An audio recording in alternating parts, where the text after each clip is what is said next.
Hi everyone, Flametarian here, the internet's busiest music nerd, and it's time for a review of this new Natalia Lafourcade record, De Todas las Flores. This is the latest full-length LP from one of Mexico's best, who is quickly following up the two-volume experience that she released last year, Un Canto por Mexico, which featured loads of songs, instrumental palettes, and guest artists that allowed Natalia to explore her Mexican heritage, musically speaking, in a profound way, with higher production value than she had ever had before. While these are not my favorite projects she has released thus far, there still are a lot of amazing songs on these records. I definitely came away from these LPs admiring their ambition, even if that ended up giving us some instrumentals that felt maybe a bit too sanitized or methodically produced and put together to the point where it's super clean, like something out of a Disney soundtrack, which is not entirely surprising given Natalia's connections to the Disney franchise.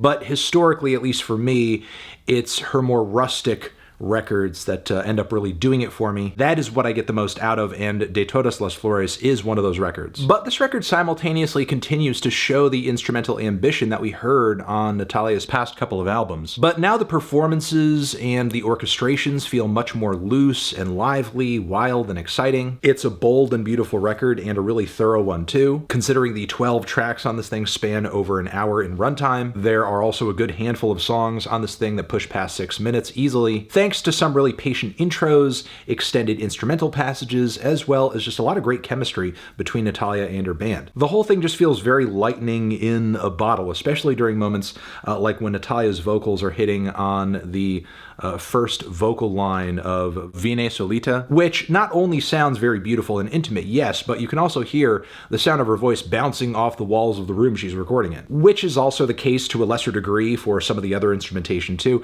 It's kind of like you're sitting in on a really cool studio session for the album. And let me say, sonically, the record is engineered beautifully. It sounds so freaking good and clear and well balanced, even through a phone speaker. I can even make out the upright bass super clearly. Like, whoever engineered this thing is a fucking god. Because, again, everything going on this LP translates so well, even though there are spots and pockets that are meant to be a little chaotic and a little messy. As far as the musical style of this LP is concerned, it's not too much unlike Natalia's most recent works. It's a mixed bag of bops and ballads that touch down on numerous shades of Latin music, but a super versatile band allows her to take these styles and fuse them a little bit with elements of chamber music and jazz. But honestly, one of the best things about this record isn't so much Natalia playing musical anthropologist or curator as she has on previous records, because I think De Todas las Flores plays more toward emotion than anything else, truly. Because the feelings on this record, at least for me, are so incredibly potent, much more than any album she's released thus far in this vein. Like with the intimacy and heart-wrenching power found in the subtlety of the opener. I think the beauty of Natalia's voice on this track should be enough to bring anyone to their knees. The hypnotizing title track, sweet vocal melodies, and subtle little grooves make me feel like I am having a passionate tango session going on in my head. Plus the way the background instrumentation and vocal harmonies swell and grow along the progression of the track, it's so incremental that by the time it's like fully on, you're barely even realizing what's going on and you're just kind of engrossed in it. There's also the devastating sadness of Pasan los Dias, the endlessly dramatic tension of Llévame Viento, which begins simply as many cuts on this LP do, but gradually the entire track turns into this beautiful and cacophonous rainfall of percussion, piano, acoustic guitar, horns. The second half sees it all coalescing into kind of a loose, linear groove. I wish this portion of the song had a stronger, point A, point B to it. It ends a little inconsequentially. Meanwhile, El Lugar Correcto is a passionate and methodically performed number meant for the dance floor. Lots of orchestration surrounding it too. This is one of a few tracks that feels very close aesthetically to many songs on Un Canto, but the final production touches don't come across as being too stiff or too clean or overproduced. Also, the track CAMINAR Bonito scratches a similar itch too. Pajarito Colibri is a beautiful and gentle number that is as graceful as the hummingbird the song is about. The weepy little melodies on the chorus are some of the catchiest on the entire record too. And then the grooves return in a big way on Maria la Curandera.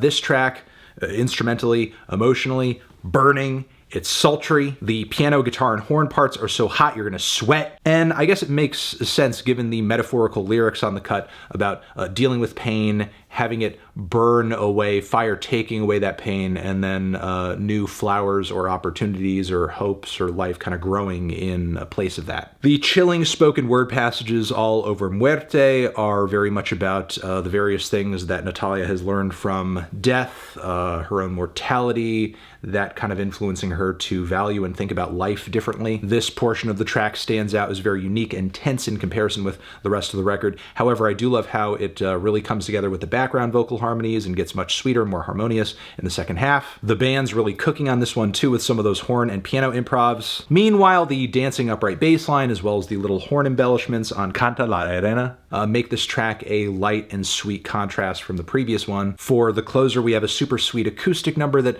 sends the album off with the most gentle of touches. Songwriting-wise, this one is not sticking with me as much as many other cuts on the record, but I suppose, you know, as a mood, as a vibe, as a sentiment, which again, I think this album is just very much about that. We haven't quite hit upon something like this yet at this point in the track list, and I suppose if you were going to feature this kind of feeling, it works best toward the end. Give us a calm after this incredible run of tracks, honestly. But yeah, this is quickly becoming one of my favorite Natalia records, period, even with the Muses albums being as amazing as they were. Like, for me, this album is truly like top 5 of the year material.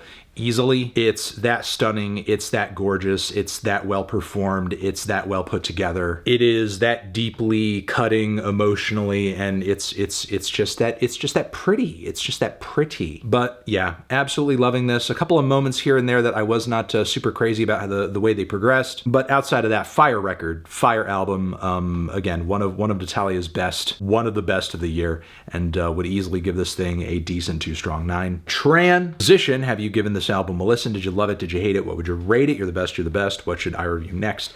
Hit the like if you like. Please subscribe and please don't cry. Hit the bell as well. Over here next to my head is another video that you can check out. Hit that up or the link to subscribe to the channel. Anthony Fantano, Natalia Lafourcade, forever.